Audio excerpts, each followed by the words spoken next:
Hi, everyone, and welcome to the Digging Deeper series. We're going to get started here in just a minute. This gives people some more time to hop on here.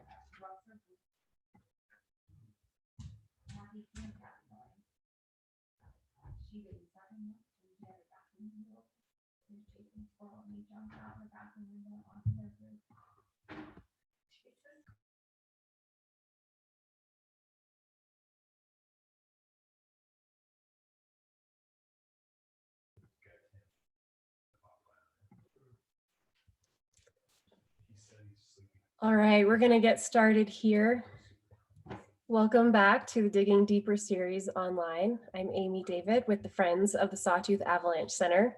And tonight we are going to hear from forecaster Ben VandenBos. He's going to discuss expertise in the backcountry, how we gain that expertise, and the mindset we take into the backcountry with us. Tonight, our virtual sponsor is the Elephant's Perch. The Perch has been a great supporter of the Avi Center for many years, and they've hosted quite a few of these events in person in the past.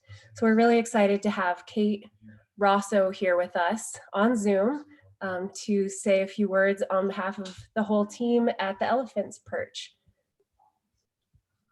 Hi, everyone. My husband, Bob, is joining us here in the background as well. And a big shout out to Sawtooth Avalanche Center for doing such a fantastic job of reporting, and Amy, with all of your media this year has just, I think, been the best ever. And I've really enjoyed following it on Instagram, Facebook, every day, looking at the site. You teach us so many things just if we just check in every day. So it's been great. And we're kind of moving into spring at the Elephant's Perch right now. We have about 20 bikes that just showed up today to work on from different customers, because everybody seems to think that maybe ski season's over, but it's not. And hopefully we'll hear a little more about that tonight. And it's corn season, so grab your crampons and go get some sunshine. Thanks, Amy. Thanks so much, Kate.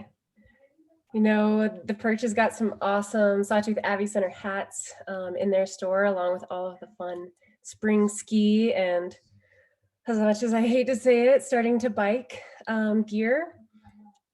So stop on in there and say hi to that whole team. We really appreciate all of the support over the years. And be sure to mark your calendar for the next Digging Deeper series presentation on March 31st, and I believe that will be revolving around wet snow and the warming temperatures. And if you'd like to watch past Digging Deeper series recorded versions, you can find those on the Avi Center's YouTube channel just by searching Sawtooth Avalanche Center. We've got all of those from this year on YouTube, so there's a bonus of doing this virtual.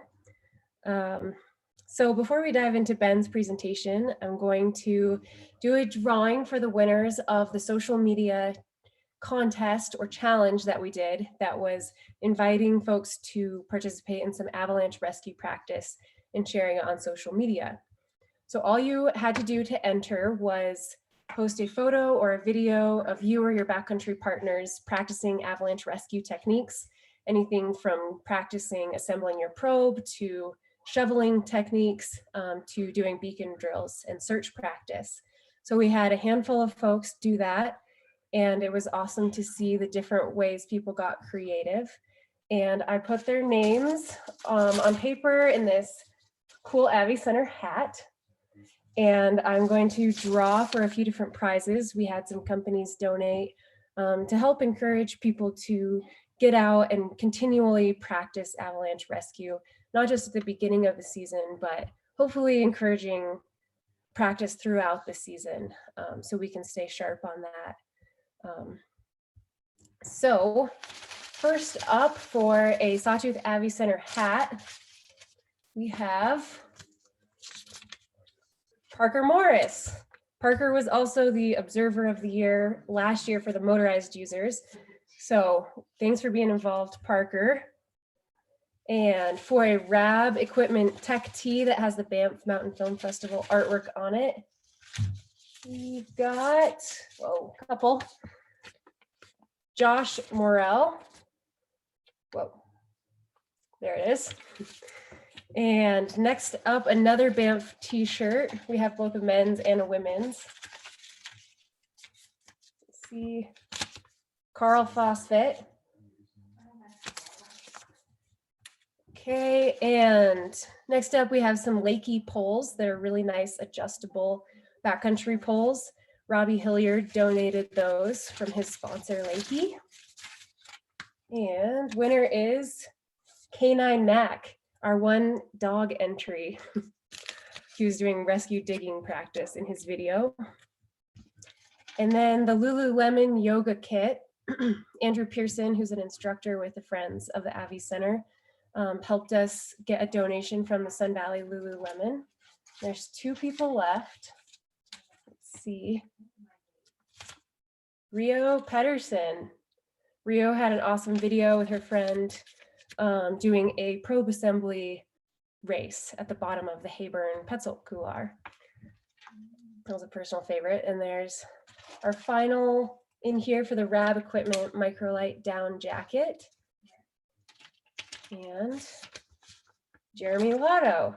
Jeremy's video was with his snowmobile friends and their dog doing a transceiver check at the trailhead before going out for the riding. So thanks to everyone who participated and for sharing the Avi Rescue videos and photos. And I hope that we can do this contest again next year at the beginning of the season 2 and get some more folks involved with that. So we will move on to our main event tonight.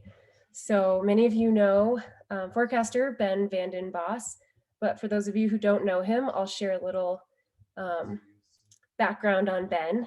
He's most likely spotted in the high alpine. I hear he found some good corn today, but I won't give away the details. You'll have to ask Ben for all the good spots for corn and the timing on that, which maybe he'll give away some secrets tonight. But Ben earned his Bachelor of Science in Geology at the University of Montana in Missoula. He also developed a masochism that's required for the long approaches, and he says to questionable skiing and climbing while exploring the Bitterroot Range. And in the following years, supported by off-season work as a geologist, Ben has focused on the study of mountains and snow, which has led him to the Sawtooth Avalanche Center.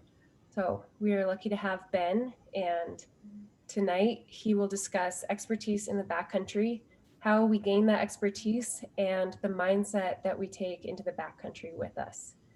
So if you have questions during Ben's presentation, you can type them in the Q&A box at the bottom of your screen, or you can click the raise hand button and ask them when you can be unmuted then.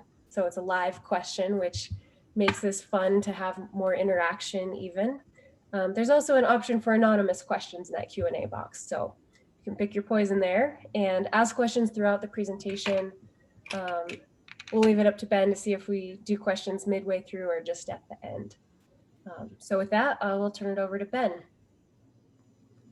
All right, thanks a bunch for that introduction, Amy, and thanks for dealing with the technical side of all this stuff. It's been really a treat to have you on board for the last couple of years, and we're lucky to have you. Also want to say a big thanks to the folks at the Elephant's Perch for the virtual hosting. We've put on a number of these in person over the last couple of years at the Elephant's Perch, and those have been a real treat. And despite the fact that we're not able to do that this season, we really appreciate the support that they've shown us and continue to show us. Also like to thank the folks who participated in that rescue challenge. One of the most important things in a partner that I look for in a partner is someone who knows how to use their gear and who practices with their gear and is familiar with that. When things go wrong in the backcountry, being able to use that gear is far more important than just having it in your backpack. So yeah, super cool that everybody was doing that and promoting that. And I think generating a culture where we have folks who are doing that sort of thing, and it's part of what we do as backcountry travelers, is really important for both motorized users and non-motorized users alike. Yeah, I think Amy mentioned questions. I think if you guys have any questions at any point throughout, feel free to raise your hand or submit them into that question box and Amy can feed them to me. I think the more interactive that these are, the more interesting that they are. And it's a lot better if you're willing to submit those questions live. I know it's awkward to sit and talk to your computer, but that's what we're all doing, and we're all getting used to that. And so, yeah, I'm sitting here in a room talking to my computer, and you can do the same, and we can have an interaction, even if it's not ideal. So without further ado, I think I'm already sharing my screen here. Can you confirm that you can see that, Amy? Does that look all right?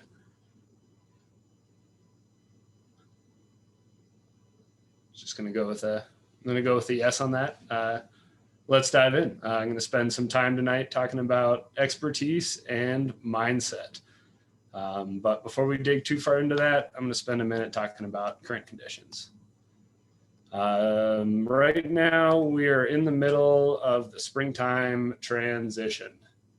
On southerly aspects, on low elevation slopes, we're going through melt freeze cycles. We're kind of in the second warm up period so far of the spring. We had about a week in early March with temperatures spiking pretty warm and still getting some at least weak freezes at night. We got a little bit of snow about a week ago now, and we're in a second warm up period at this point. This is a photo I snapped yesterday, skiing corn up north of Galena Pass. This is my brother in the back, and then a good friend in the foreground. And at a certain point, we're going to come back to this photo in the presentation. On these southerly aspects, on these areas where we're getting warm at low elevations, we're dealing with wet snow problems. It's kind of a diurnal problem for the most part until we start seeing extended periods without freeze, and then it becomes a problem kind of throughout the day and into the evening hours even. Snow's freezing at night, at least weekly freezing the last couple of nights. It's during the day, the sun warms up the snow surface. We see some wet, loose avalanche activity, possibility for human-triggered avalanches. And as the water that's melting at the surface is being forced down into the snowpack, we also are beginning to worry about wet slab avalanches. Wet slab avalanches occur when water that melts at the surface or falls on the snowpack in the form of rain travels through the snowpack, pools at a weak interface, and decreases the strength, which results in a slab avalanche. These can be large and destructive. They're quite unpredictable, and there's something with the persistent weak layer that we've dealt with all year, something that we're likely to see this spring at some point, particularly when we're getting periods with weak or no freezes overnight and warm temperatures in the mountains. Now on the other side of the compass, we flip to the north half of the compass and we climb up into higher slopes. We're still kind of dealing with cold snow, which is quite nice. No complaints here. Where we're dealing with cold snow, we're mostly worried about buried persistent weak layers. These weak layers have had quite a bit of time to heal. It's been almost 2 weeks since we had major loading. We saw a bit of snow about a week ago in our northern areas, but for the most part, it hasn't snowed that much. It's been warm, and these layers have had time to adjust to the slabs that are sitting on top of them. If we see significant loading, and when we see really warm temperatures that are driving water down through the snowpack, even on these shaded cold slopes, we're going to begin to see those weak layers get reactivated, and we'll be concerned about that.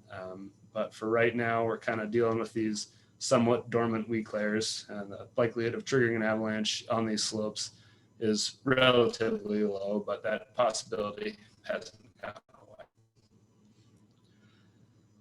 All right, so tonight I'm going to spend some time talking to you about expertise, what expertise is, what it looks like in the backcountry, how we gain that expertise, and the mindset that we take into the backcountry with us.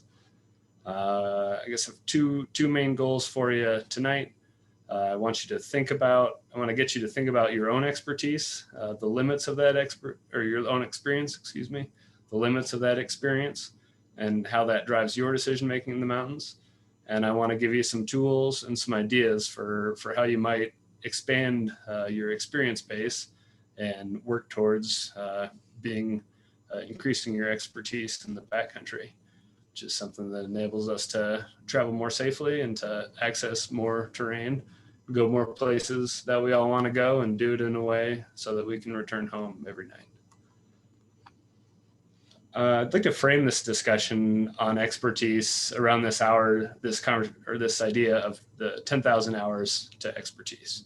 This is something maybe you've heard of before. It's an idea that came out of a paper written in the early 90s documenting the amount of time that musicians, specifically violin players, had spent practicing their instruments in order to get to basically the highest level of performance.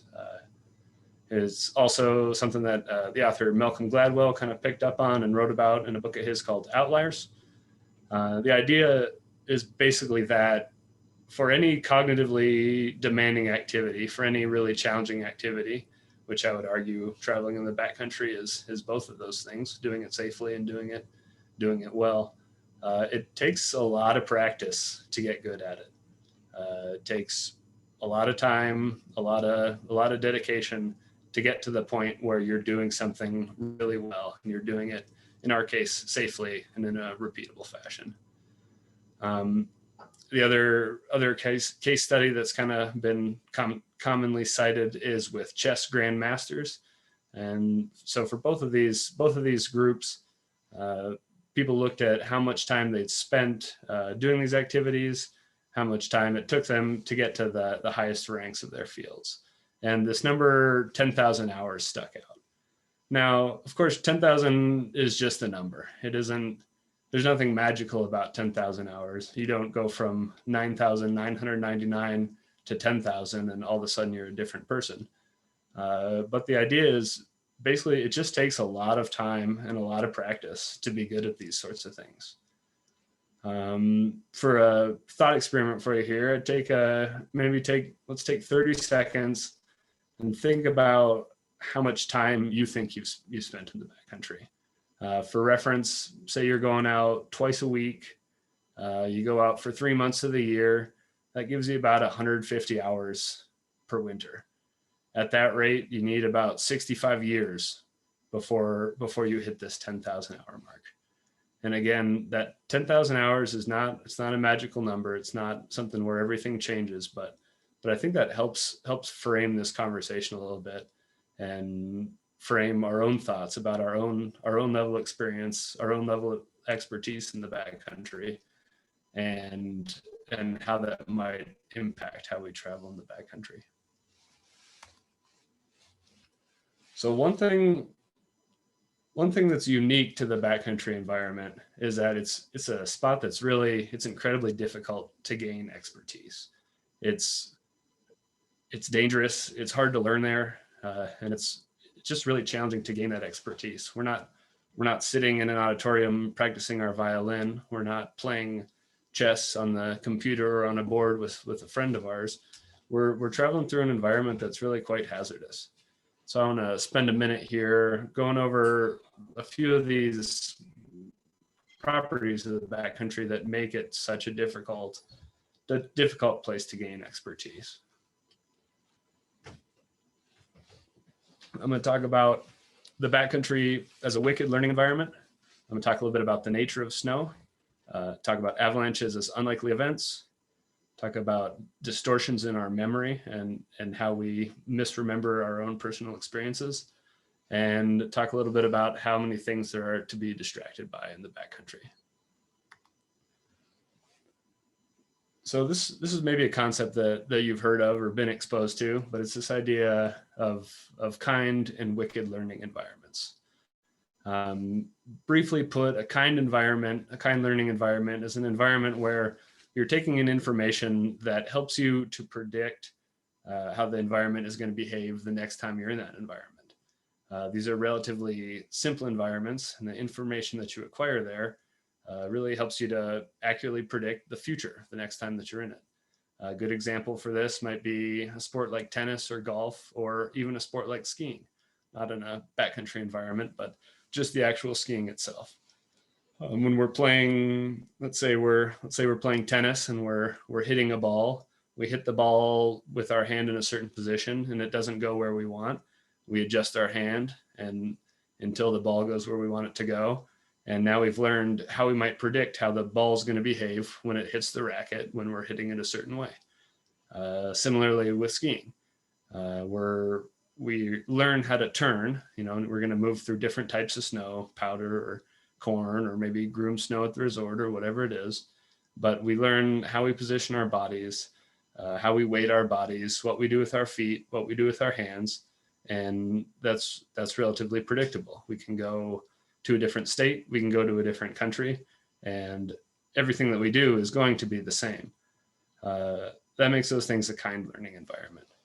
Now, wicked learning environments, you have a significant mismatch between the information that you require and your ability to predict the future in those environments.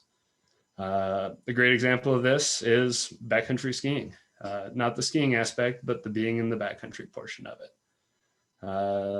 The feedback that we receive in these environments, it corresponds quite poorly to the decisions that we make. This photo that you can see here, I think is a pretty good example of that. A lot of you may recognize this photo. This is a photo of an accident site from an avalanche that claimed some lives in Utah earlier this season. On Wilson Glades, that's the name of this run here. And if you look closely, you can see a number of ski tracks on this slope here. And the slope is about where those people are standing in kind of the center right side of the photo. The slope's about 31 degrees. There's some slightly lower angle portions of this slope and some steeper portions of this slope. And these folks had been skiing here for the day. They'd taken a couple laps on it. And in fact, if you look closely, there are 14 different ski tracks on this slope. This photo was taken just a few minutes before the avalanche occurred. Now, these people had skied this slope. The group had skied it twice already, and they were going back for a third lap. Imagine that they had gone back and just decided to do 2 laps. They skied excellent powder on this slope. They wouldn't have triggered this avalanche, and they went home with the feedback that they'd skied great powder, they came home safe, and everything was good.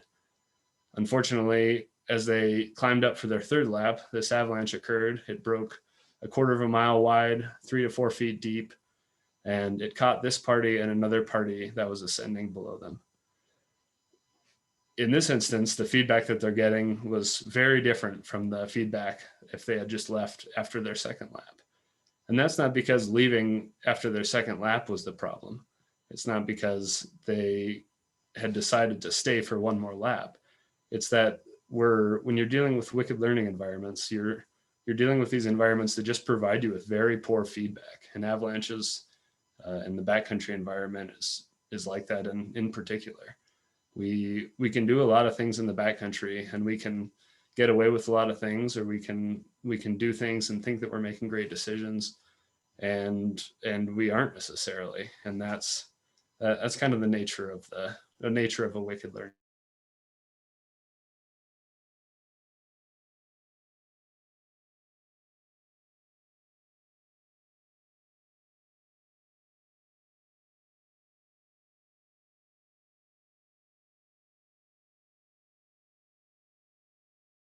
In it from day to day, from week to week, and the snowpack that you encounter on one season is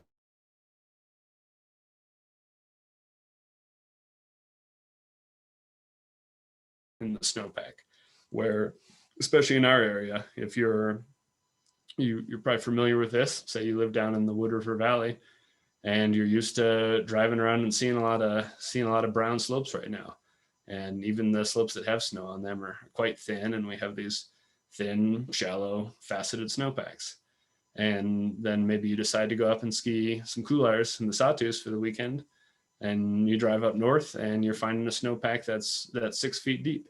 There's snow everywhere except on low elevation slopes that face the sun directly, and you've transitioned into a completely different snowpack just by driving 40 or 50 miles.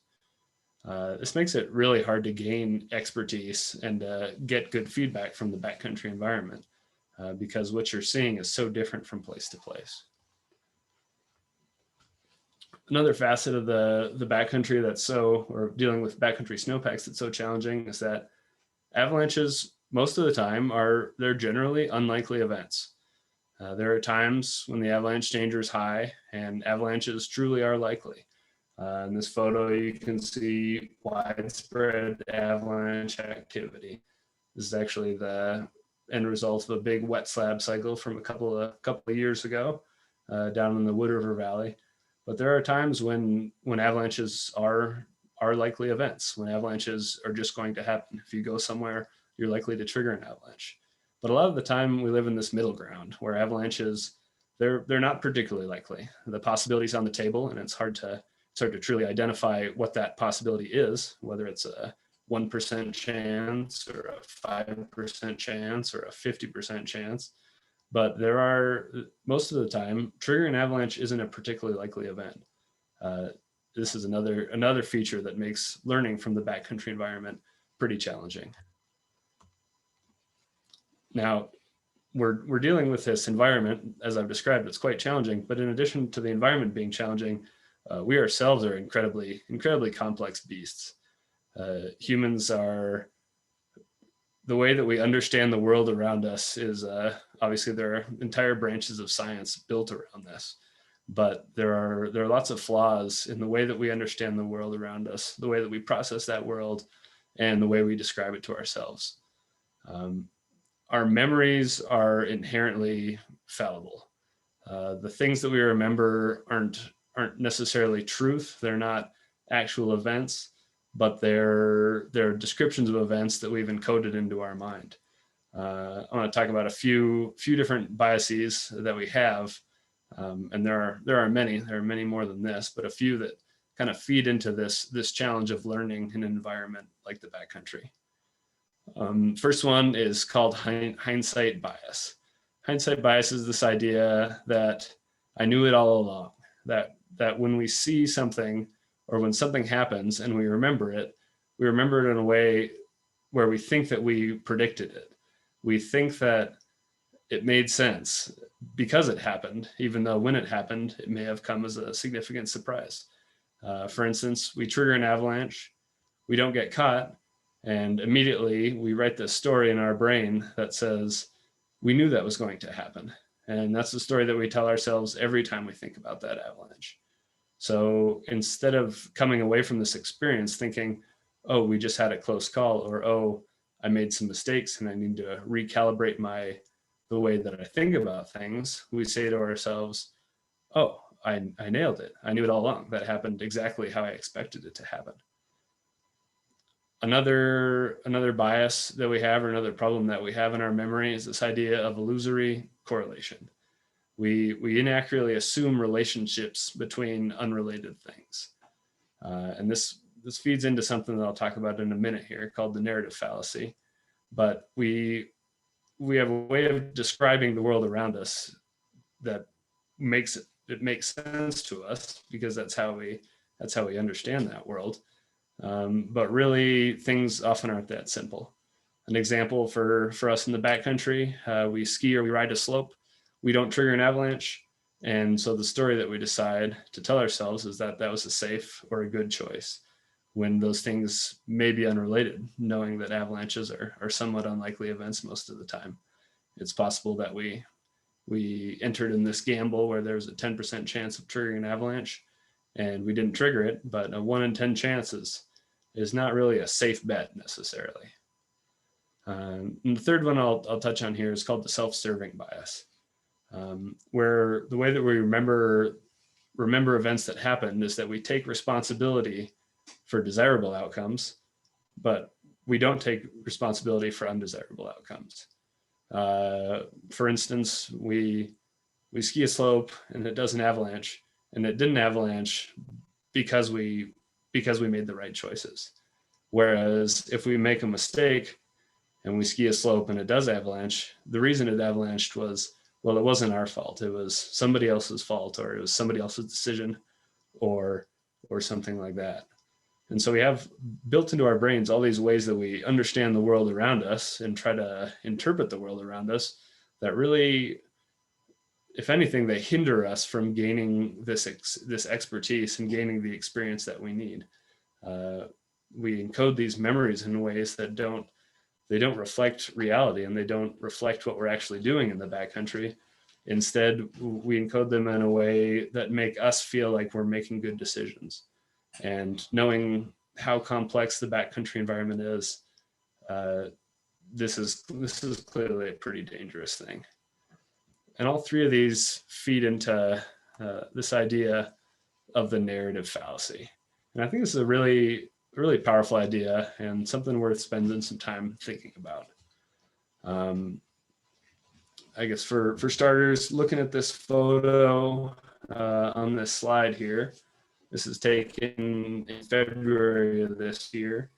In the middle of the photo, you can see a set of ski tracks running down this slope. I think there's maybe 3 or 4 ski tracks. And just to the skier's left, we see a crown of an old avalanche that occurred before these, based on appearance of the crown, before these tracks were laid down. And then out to the right, we can see the crown of a recent avalanche. Based on the appearance of that crown, it looks like it occurred at around the same time as those people were skiing there.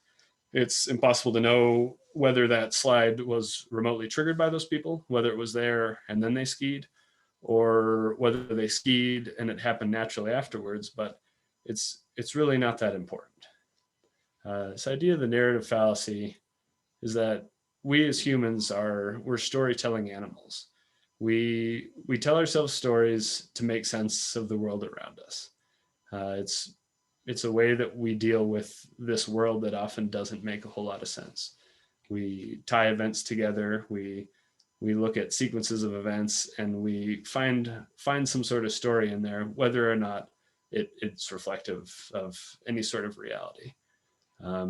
As humans, we struggle to look at sequences of facts without weaving that explanation into them. We can't, or not that we can't, but we really have a hard time just observing and taking things in without explaining it to ourselves. And oftentimes this can get us into trouble in the backcountry. In the case of this photo here, it's really hard to know specifically what the story is. Well, the exact timing of that avalanche off to the skier's right and the ski tracks.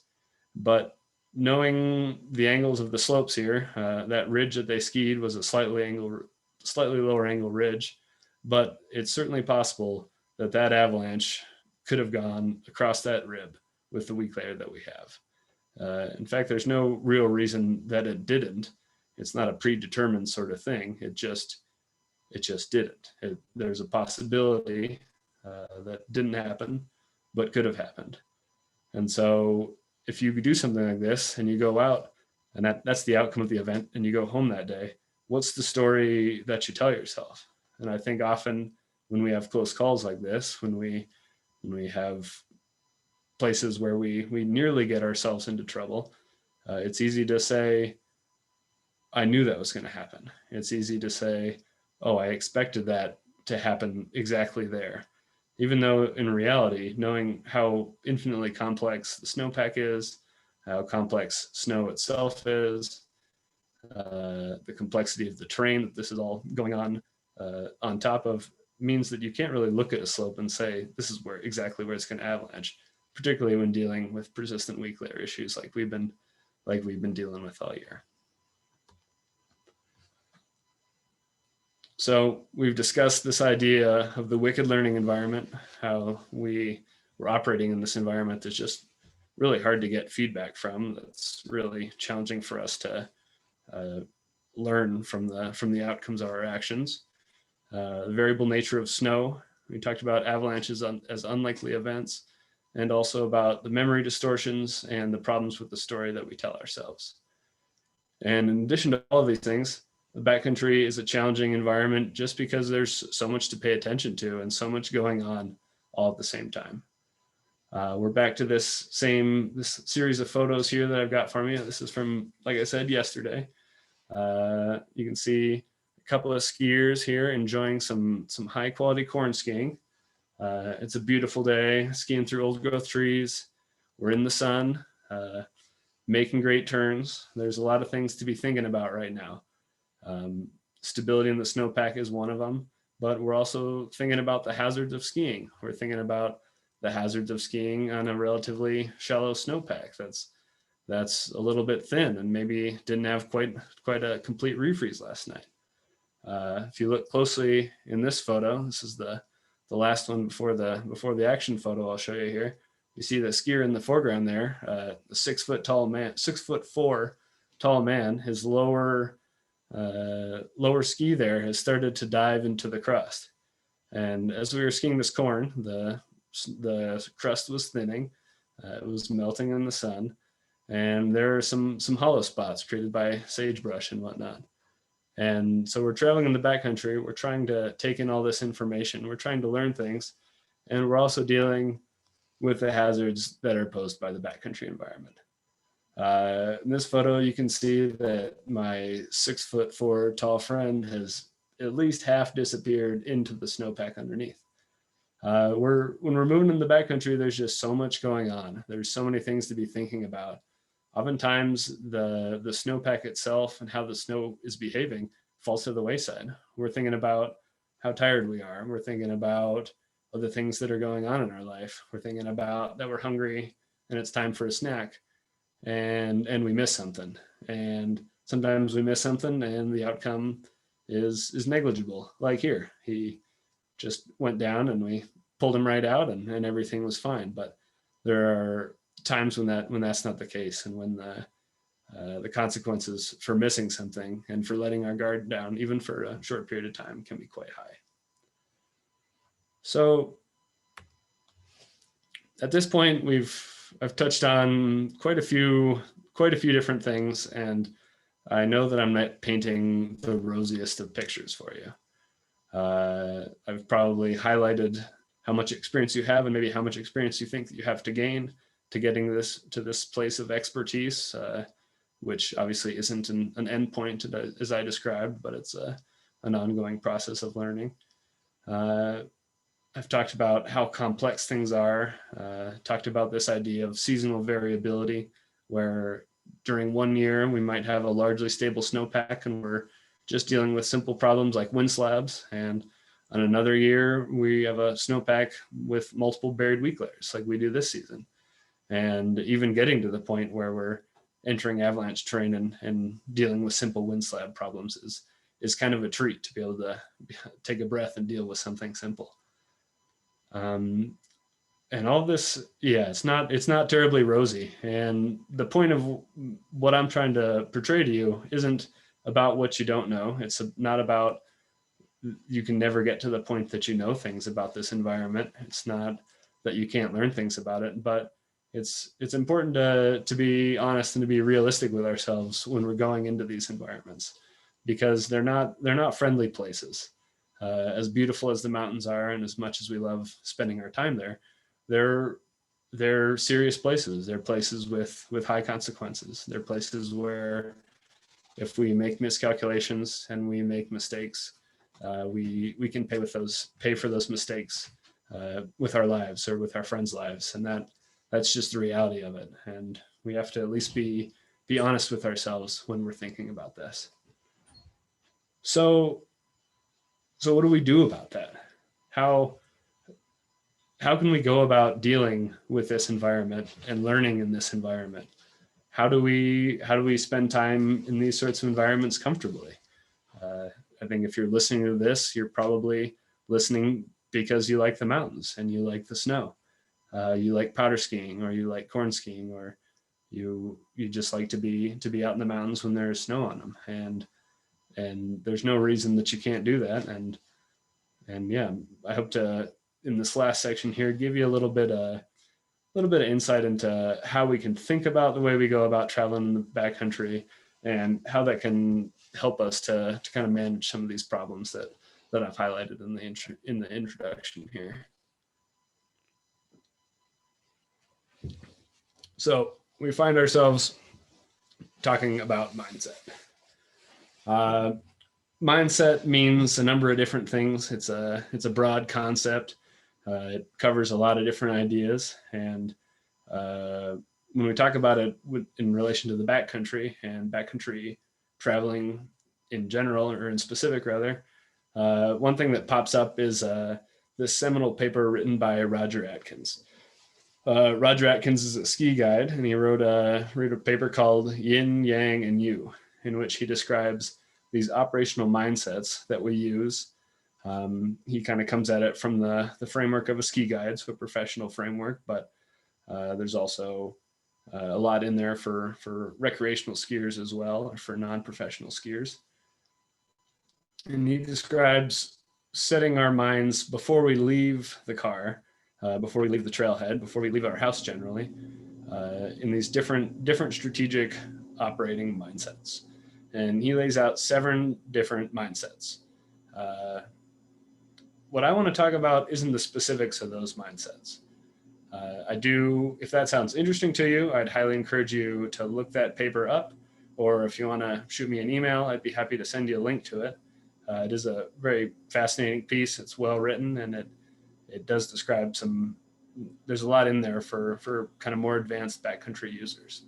But I want to think about a little bit more general mindsets, not the specifics of Roger Atkins' strategic mindset. And I'd like to discuss kind of 2 different mindsets that we can approach things with in general in life. Open mindsets and closed mindsets. Or put another way, a mindset of growth or a fixed mindset. Now,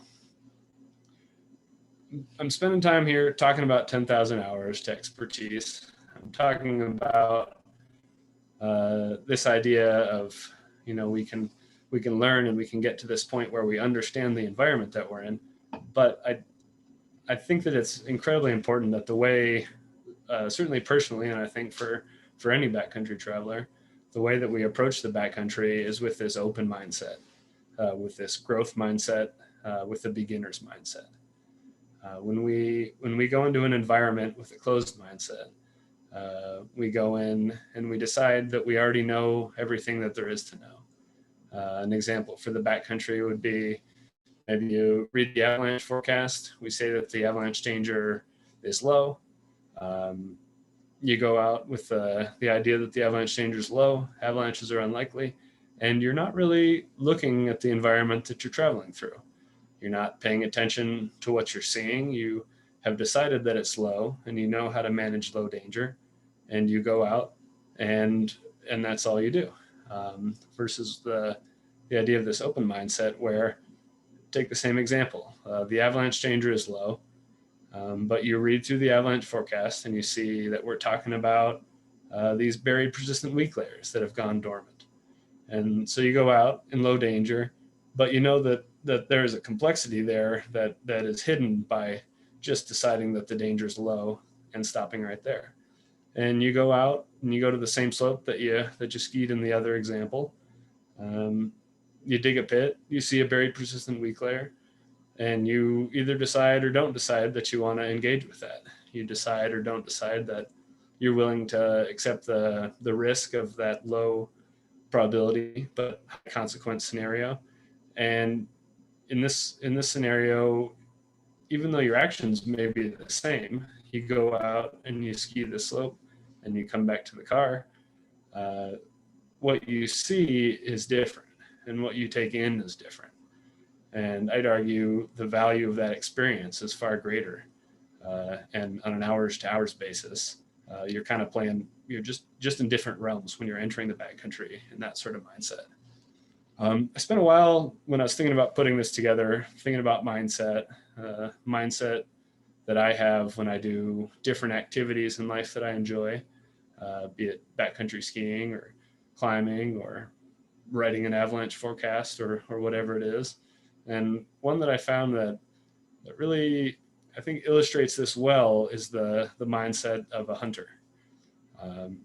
I personally really enjoy hunting. I spend quite a bit of time hunting in the fall. And it's something that I'm pretty passionate about and that I find to be very engaging and very different from backcountry travel, be it on snow or on rocks. And when you go out as a hunter, your mindset's fundamentally different than when you go out for a trail run or you go out for a ride on your bike or your dirt bike. You're much more, in a lot of ways, you're more in tune to the environment that you're traveling through because you're looking for something very specific in that environment. And I'd argue that entering the backcountry with that same mindset, with open eyes, with trying to take in everything that's around you, knowing that there could be an animal or a tidbit of information about the snowpack, or an observation of wind blowing on the ridge lines, or maybe a track in the mud of the animal that you're hunting that could change the course of your day. When you're hunting, this may be something that makes the difference between being successful in your hunt and not being successful in your hunt.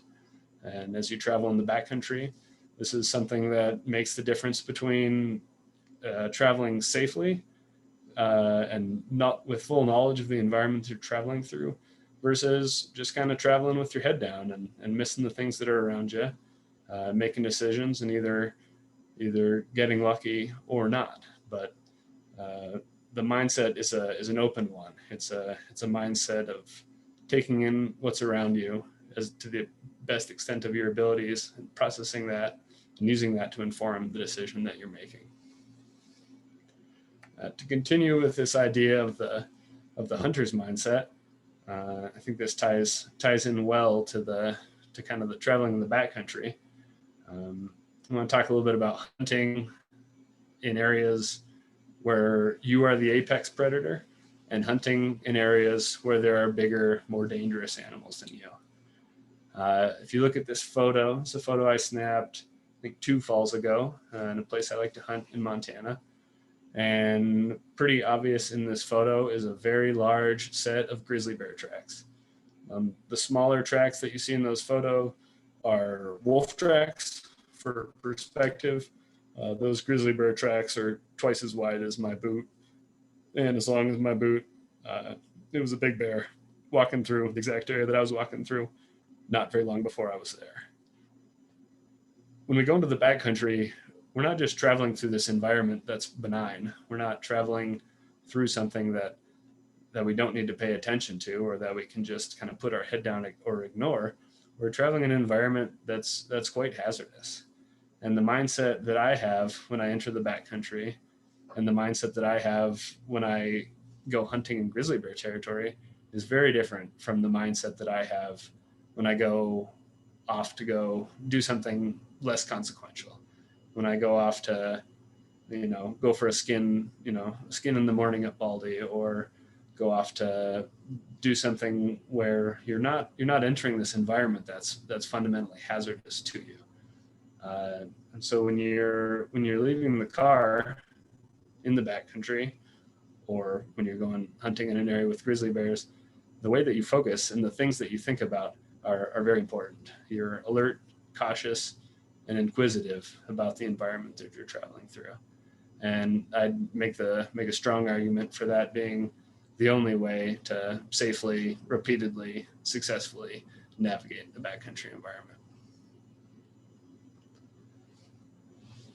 So what? So what do we do about this? How do we navigate this dangerous environment that's hard to learn? What can we do to get this time, these thousands of hours that we need? How do we do that safely? How do we get to this point where we're even comfortable with the degree of uncertainty and complexity that we're dealing with? I want to give you a few ideas here, but first I want to walk you through a little bit of a thought experiment. So picture yourself going out for a tour or going out for a ride with a group of your friends. You guys haven't seen each other for a month.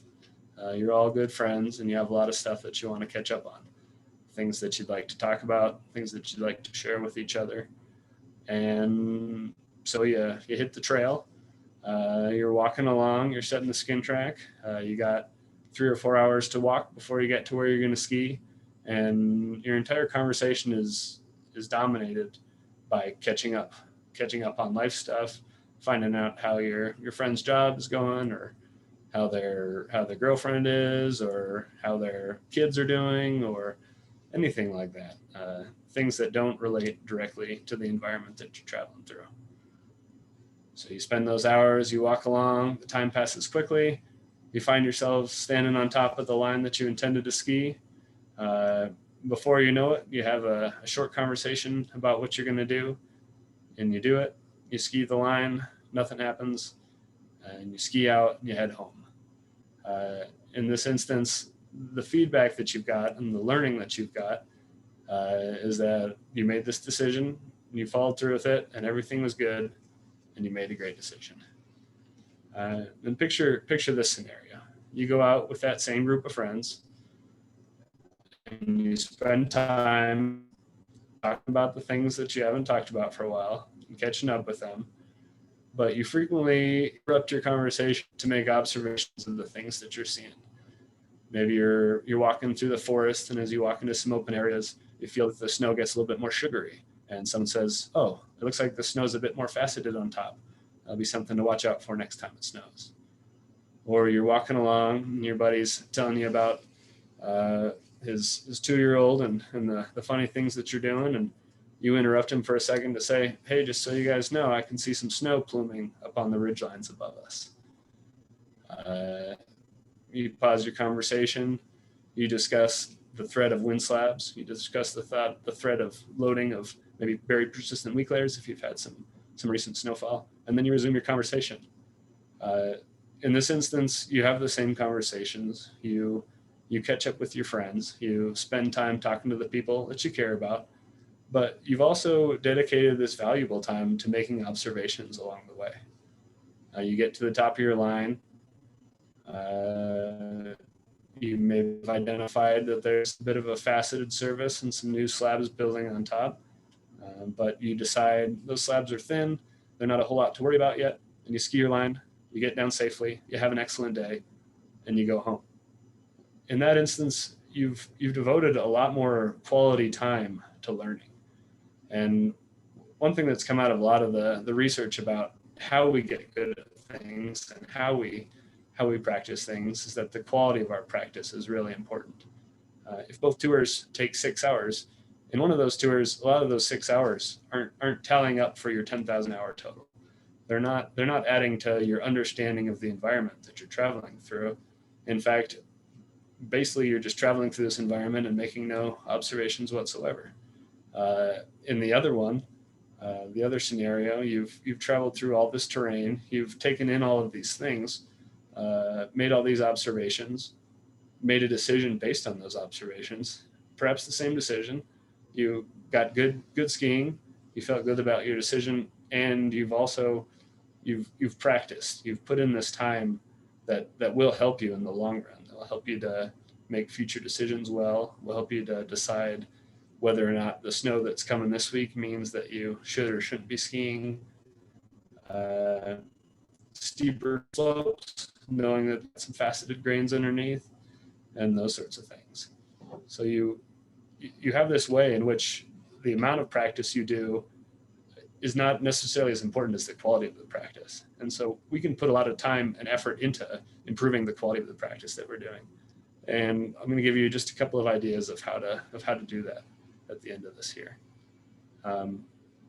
One of those, the idea of briefing before you go out and debriefing when you come back. This doesn't have to be a big process. It doesn't have to take hours and hours. It can be done in maybe 10 or 15 minutes the night before and after your tour. But you can just get together with your touring partners, discuss the conditions that you're expecting to find, see what sort of observations you make during the day, and at the end of the day, compare your observations to your expectations. See why what you looked at was different than you expected to find, or maybe was similar to expected to find. See if you were encountering hazards that were the same as you expected or hazards that were different than you expected. By dedicating these relatively short windows of time, we really give ourselves this way to have this really quality practice where we're learning quite a bit. When otherwise we can go through the same day, have the same outcomes, but really not have that quality learning. One outgrowth of this, or one extension of this, is the idea of both making and submitting your observations. One thing we harp on a lot at the Avalanche Center, and we ask you guys to do and encourage you guys to do, is to submit observations of what you're seeing. And oftentimes I talk to folks and they struggle with knowing what to submit. They sometimes feel like they come out of the backcountry and they don't have observations. And I think if we focus our attention a little bit at times during our tours, during our rides, we can see that there are observations to be made. In fact, if we're out in the mountains for six or 8 hours and we don't feel like we had anything that we observed, I think we need to think a little bit about how we're moving through the mountains, because there's so much to be seen as you move through the mountains. Things as simple as it was cold when I left my truck and it was warm when I got back to my truck. The crusts were there in the morning and were gone by 11 o'clock. There were plumes of wind coming off the peaks. There were 4 inches of new snow at the truck and 10 inches of new snow back in my play area where I was riding my sled. Things like this. They're relatively simple, but if we take the time to encode those observations, to put them into our memory, and then importantly, to go home and submit those observations. As you talk about, as you debrief at the end of your tour day and you're describing the conditions that you saw and what you expected to see and what it was actually like out there, that's a fantastic time to put together an observation.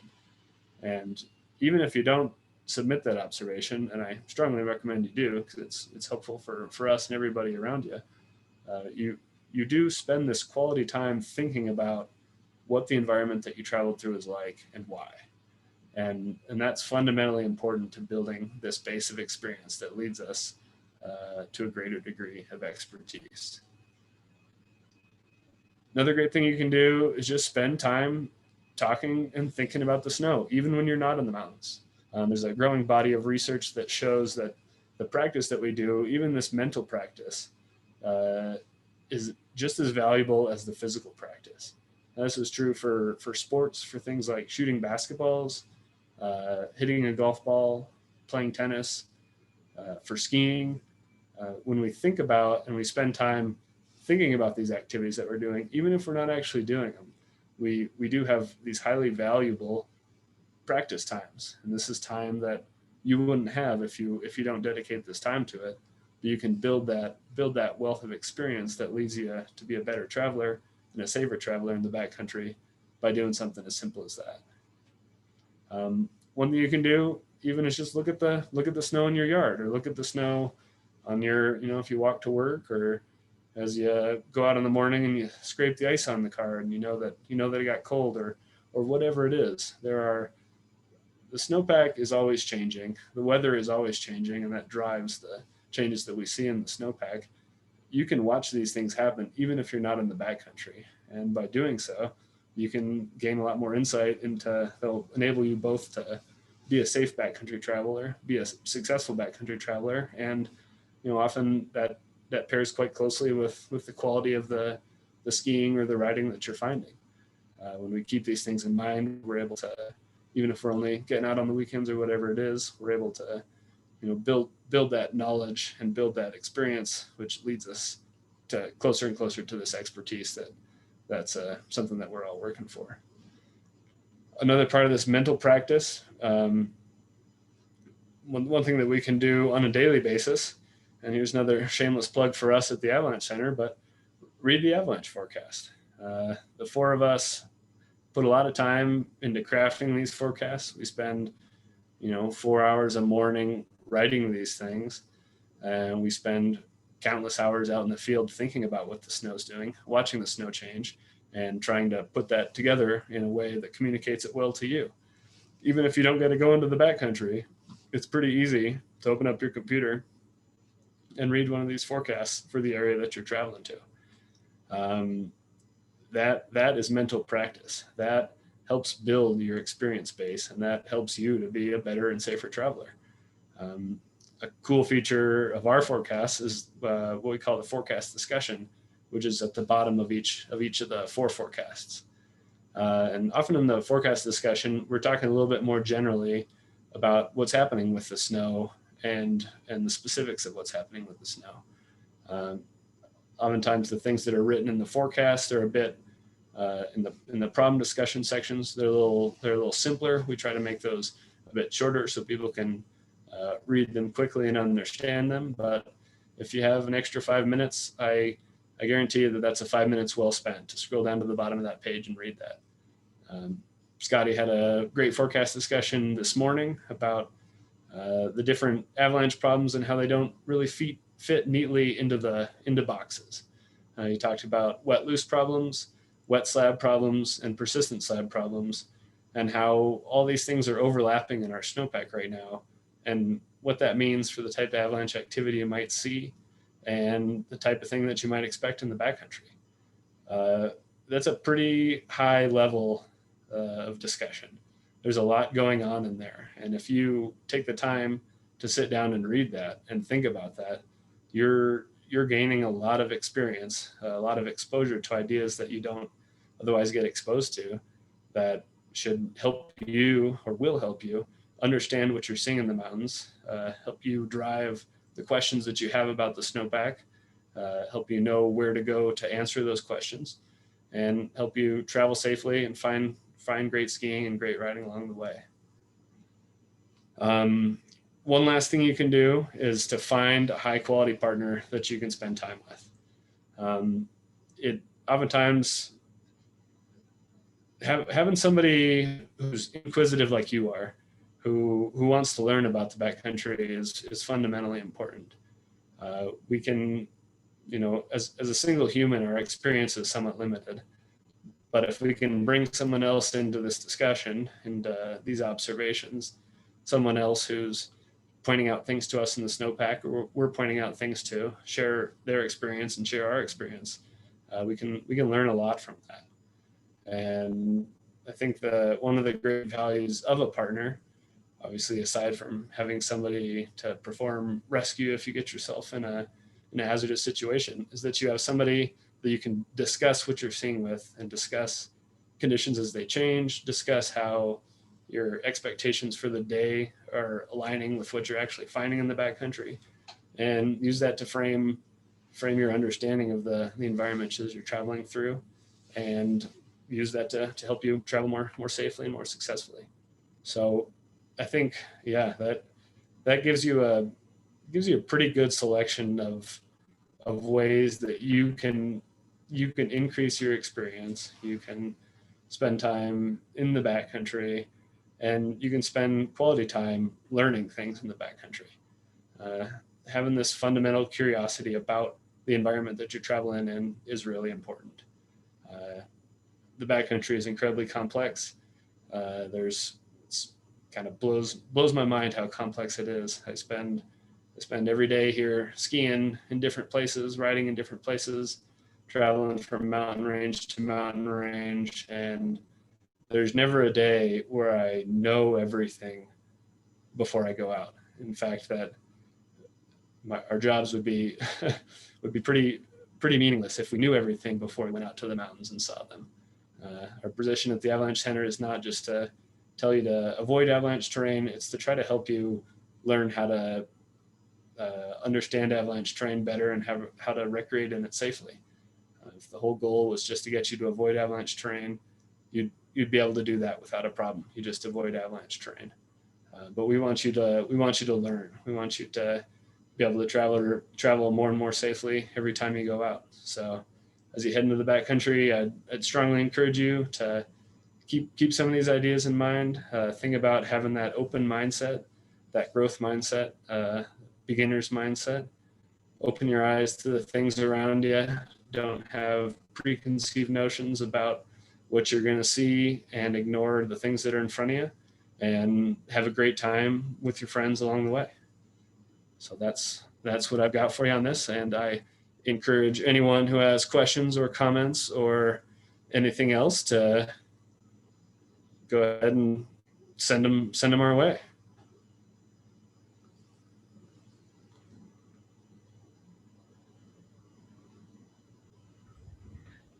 Awesome. Thank you, Ben.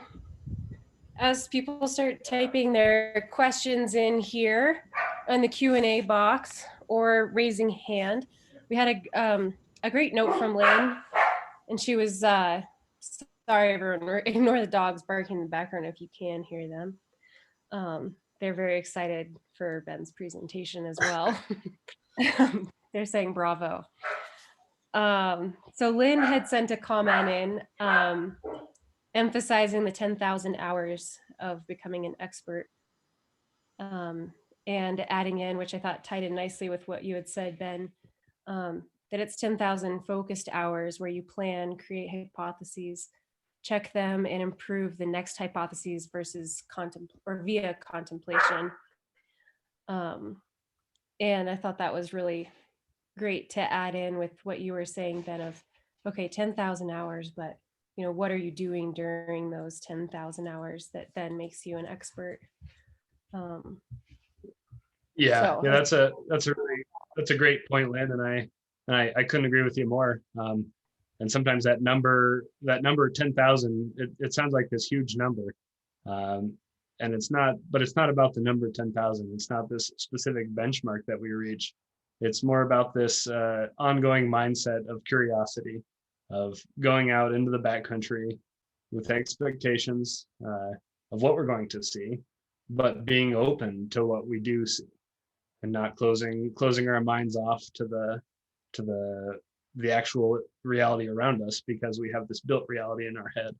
And that's, that's part of for me, that's part of the joy of traveling in the backcountry. If I just went out and I knew what it was going to be like, I don't think it would be a whole lot of fun. That iterative process of curiosity, forming hypothesis, investigating them, answering them, forming another set, and going out the next day and watching things change is one of the most beautiful, most fascinating parts about traveling in the backcountry. And when you think about it that way, the 10,000 hours doesn't sound as much as a burden as a joy to be able to have that much time spent in that environment.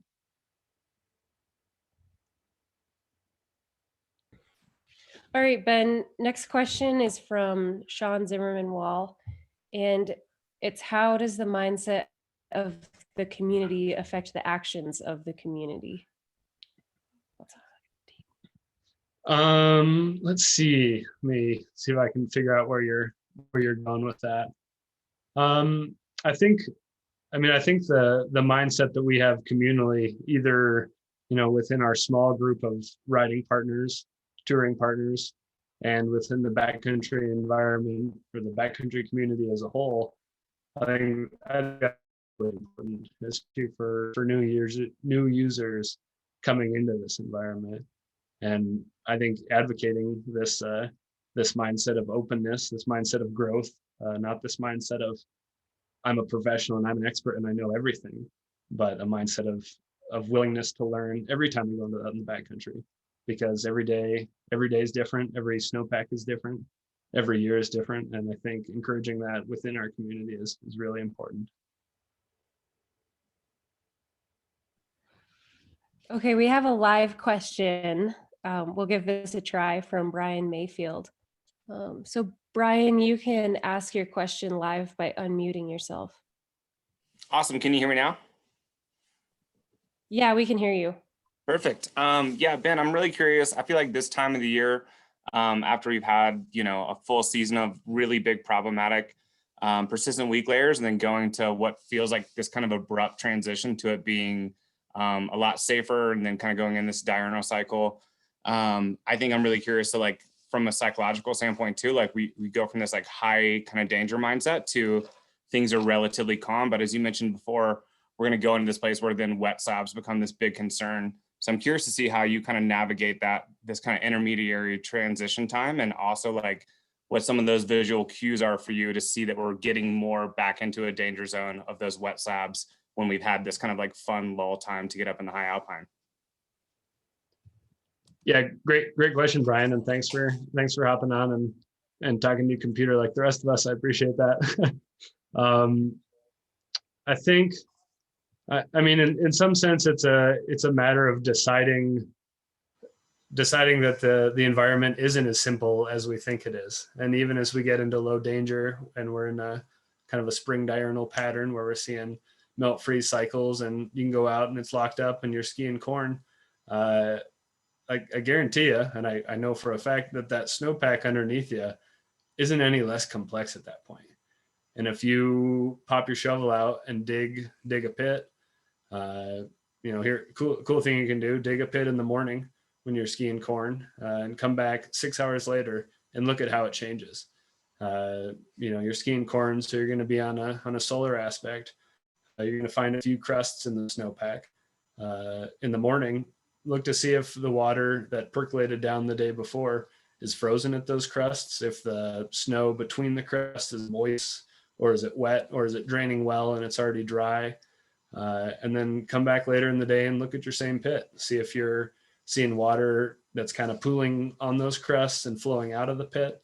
I would maintain that idea of openness, that idea of growth, of looking at the snowpack not as this homogeneous thing that now it's spring diurnal, I can put a name on it and I can forget about it, but as, oh, what's happening? This is a complex snowpack that's changing.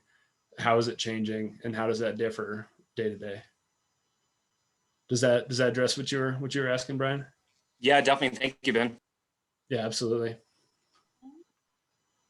Yeah, that was a great answer, Ben.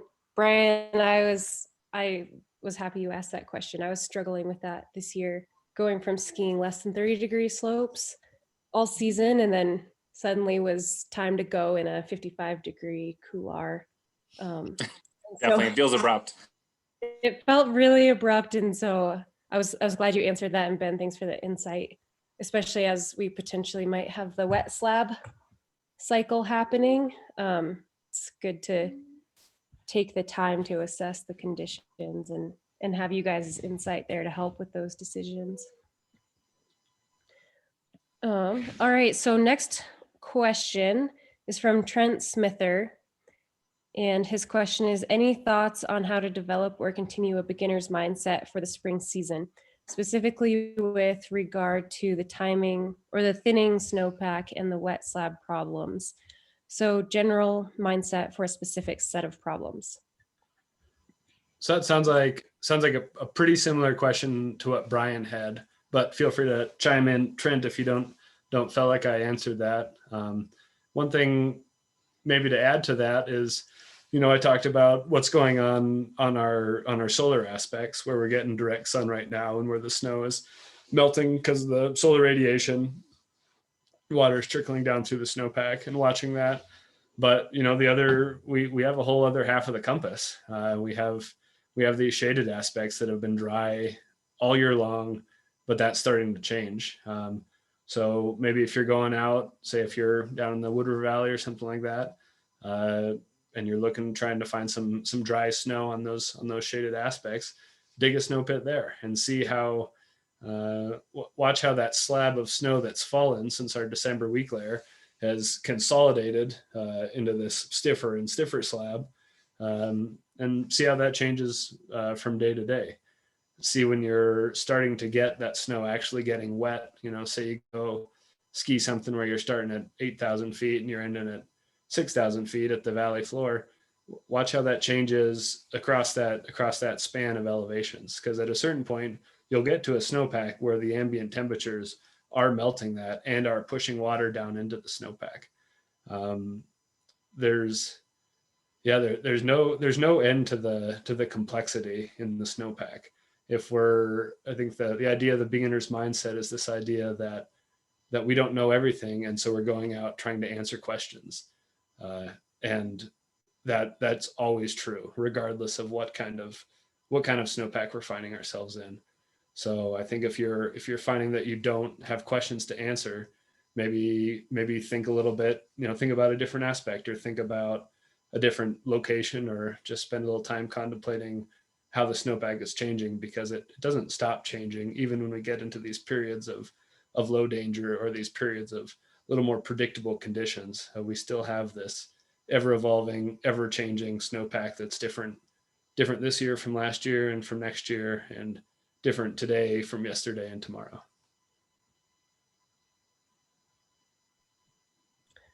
All right, next question from Josh Johnson. Any advice on the best way to approach a situation where you have ski partners who might have different mindset than you do going into a big ski day? That's a good question, Josh. Yeah, and that's Yeah, that's a complex question. I like that. Yeah, it's challenging being out with partners who have a different thought process or different mindset, but it's also rewarding. I think it's worth spending time to interrogate, not in a negative way, but to question your partners about what they're thinking about the snow, about, how did they get to the mindset that they developed. And if that mindset is one where they think they know everything that's going on in the snow, and they're unwilling to change their mind, that to me, that's personally not my favorite type of ski partner to go out with. I like to spend time with people. I mean, I've said this a number of times to friends of mine, but my favorite trait in a ski partner is someone who will say, this is what I think is going on in the snow. This is why I think this is going on in the snow, but I could be wrong. I'm open to be wrong. And here's how I want to answer my questions about the snowpack. So maybe encouraging that openness in your partner, even if they don't seem to have it, or encouraging them to, like maybe sharing your mindset or your thought process about the snowpack that you're traveling through and that you're dealing with can help, help them or help you guys find some sort of middle ground, or not. I mean, I guess maybe an addition to that would be, even if you have partners that you're disagreeing with, I think having this idea of a veto power, having this idea where, if one person decides that they're not comfortable with something, they don't get pushed into doing something. I think that's a matter of respect among partners and among people. And, you want to be in the mountains, especially when you're doing big things, with people who you respect and who respect you and the way that you think about the mountains. That was a really great answer, Ben. I'm going to go with a live question now. Mark Nagel, I'll click to allow to talk and you can ask your question. Hey there, can you hear me? Yep, we can hear you, Mark. Thanks for the talk, Ben. I was wondering if you could talk a little bit about how you think of the hazards of expertise, because I mean, there's, I guess, a sense in which the more time you're out there, the more exposure you have to these objective hazards, but also to the subjective ones of, human factors and so on. And like, I don't know if I've ever seen like the official research, but people always tell me like, oh, the more education you get about avalanches, the more likely you are to die in one, and so on and so on. So, yeah, I'm curious what you guys think about that, as professional experts. Yeah, those are interesting points. One of these human factors that you often hear talked about is this idea of the expert's halo. And generally when the expert's halo gets referred to, the halo is something that's acting on other people. But I personally find, and I spend a lot of time traveling in the backcountry by myself, and I think this helps me to do that, that we wear our own expert's halo, and we have to be mindful to that and open to the fact that this idea that we know what we're doing isn't, it's helpful. It's good to be familiar with our own experience and to be comfortable with what we know, but it's also really important to be comfortable with what we don't know, and to have a comfort in the uncertainty that we're dealing with in the snowpack. I know for me, I mean, this season, we, as anybody who's listening who's from around here, been dealing with just a nasty weak layer all season long, and added a second one in the end of January, a couple in February. But the one at the base of the snowpack has been the most concerning and the most consistent. And early on, that weak layer behaved in a way that was unpredictable. It was anomalously weak. It was widespread. It was everywhere. And I personally identified that I don't know how to safely decide that this slope is stable and this slope isn't stable, or that there's the low enough chance that I'm comfortable taking that chance. And I think that's important to be able to say that to yourself. And that can be hard to say, because particularly if you're, if you're an expert, if you're a professional, to say, I don't know how to deal with this layer safely. But in a lot of cases, the uncertainty and unpredictability of things are high enough that the best thing you can do is say, I don't know, and so I'm unwilling to take the chance. And that, I think that leads into another idea, and that's this idea of cumulative risk. As people who spend a lot of time in the backcountry, even if the thing that you're doing isn't that hazardous, say there's a 1 in 1,000 chance of something happening. If we roll those dice enough times, we get to this point where that thing is probably going to happen. And that's just kind of the reality of spending that much time in an environment that's dangerous and that's unpredictable.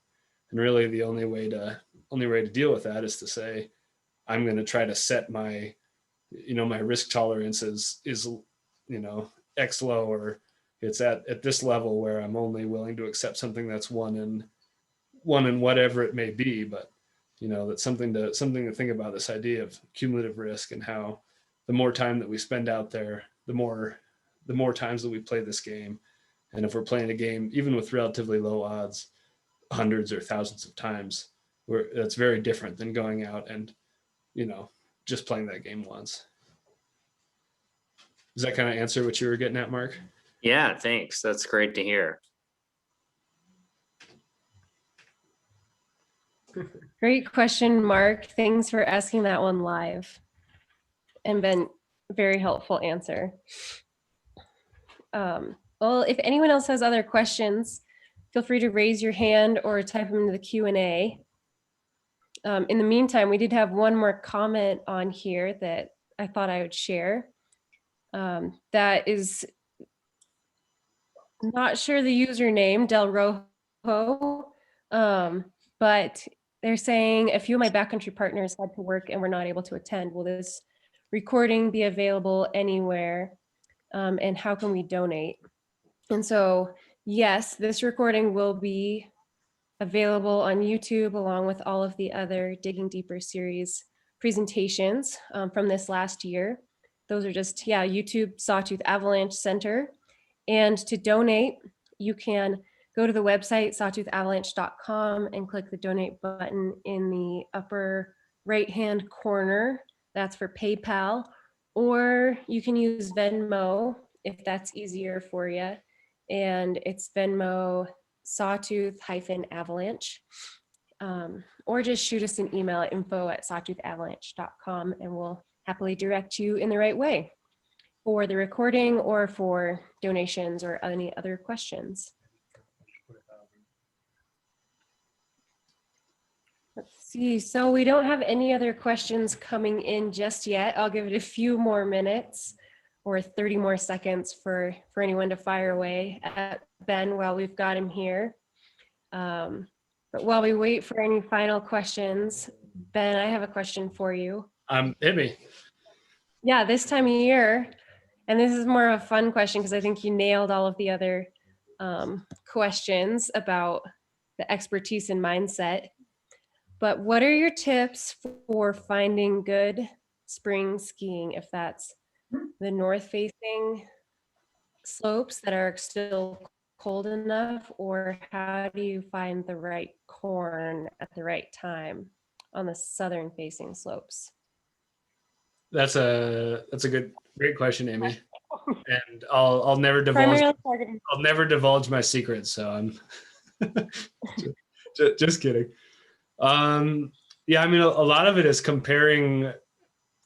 In order to find it's hard to find good skiing at this time of year without having at least some observations from other people or from yourself from the day before or something like that. Particularly for both corn skiing and for dry powder skiing. It's hard to look at temperatures at a weather station at 8,000 feet and decide whether or not it got warm enough to form a crust at north facing at 10,000 feet. And it can be hard to look at a weather station and decide what the specific corn timing is going to be. So your best bet is having, you're going to be most successful if you go out multiple days in a row, or if you're talking to people who are out multiple days in a row. Another thing you can look at is our observations page, because we at the Avalanche Center are posting public observations every day. And oftentimes we are addressing, we're at this elevation and this slope hasn't received a crust yet, or the crust is breaking down, or the crust was this thick, because those things also feed back strongly into snowpack stability. Right now, service conditions and stability really go together.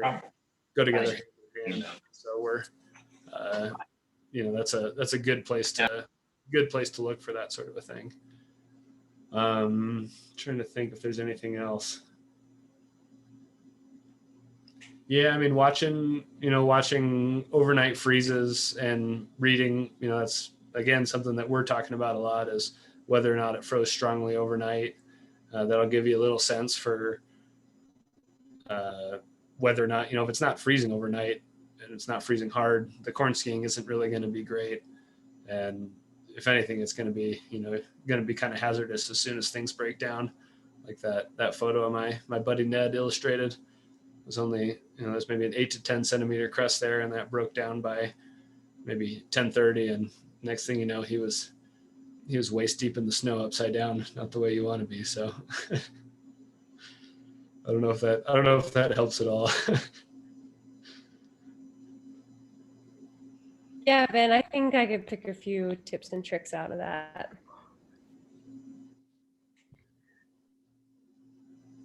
All right, well, we have one more question from Sean Zimmerman-Wall with Erie again. And it's, if the snow is all melted tomorrow, what would your biggest takeaway from this season be? Let's hope it's not melted tomorrow. But to play along, if it was, what's your biggest takeaway? That's a good question. Initial response is I should have done more skiing this year. I think maybe more getting to Sean's point, what have I learned from this season, or what has this season taught me? I mean, I think that feeds back into a lot of things I talked about in this discussion, that we know the things that we know, and even if we have spent thousands and thousands of hours in an environment, we have these notions about the environment that we're in, but every year is a completely different year. And these years that are these kind of wild card years where things are, not falling into that generally average realm, but they're on the outliers. We've had these long period in the early season that developed the weak layer that we've dealt with all year long. Just being prepared to be surprised, being prepared to see things that are unexpected, and being willing to use the power of our imagination to see what might happen in years like this, and to add that to our toolkit going forward. We're never going to know everything about the backcountry. There will never be a day where we just understand it all, and we go out and we can ski. We can go to a slope and say, this won't avalanche, and then we ski it. So being willing to learn from what's happening in front of us, having open eyes when we enter the backcountry environment, and no matter the level of our expertise, being able to see ourselves as beginners every day we go out. I think those would be maybe the main takeaways from this season.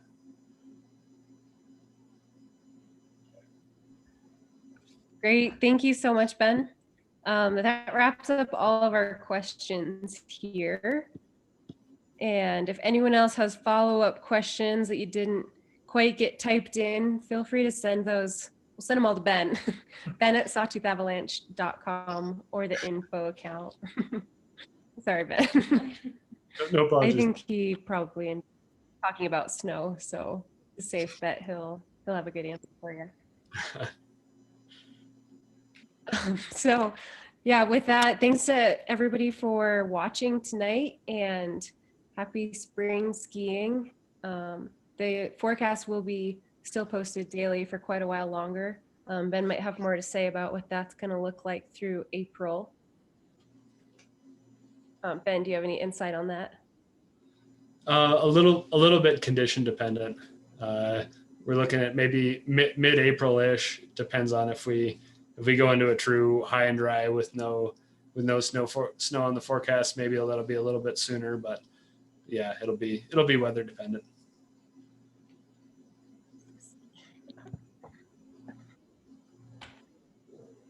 All right. Well, with that, then we're gonna sign out of here. You can continue to tag on social media at Sawtooth Avi with conditions of what you see out there. Excuse me, frog in the throat.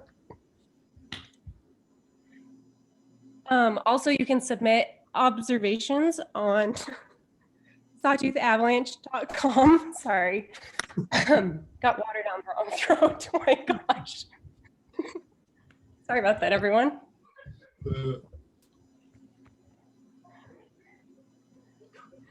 All right, so yeah, like I said again, you can tag us on Sawtooth Avi on social media with what you're seeing out in the mountains, or on sawtoothavalanche.com with the observations being submitted. Like Ben mentioned earlier, it's super helpful and great to help us stay aware when we're out there and being curious to what the conditions are doing and as they're changing. So thanks for tuning in, and Ben, thanks for all of the great insight. I'll definitely be thinking about that as I'm going out to the mountains later this season.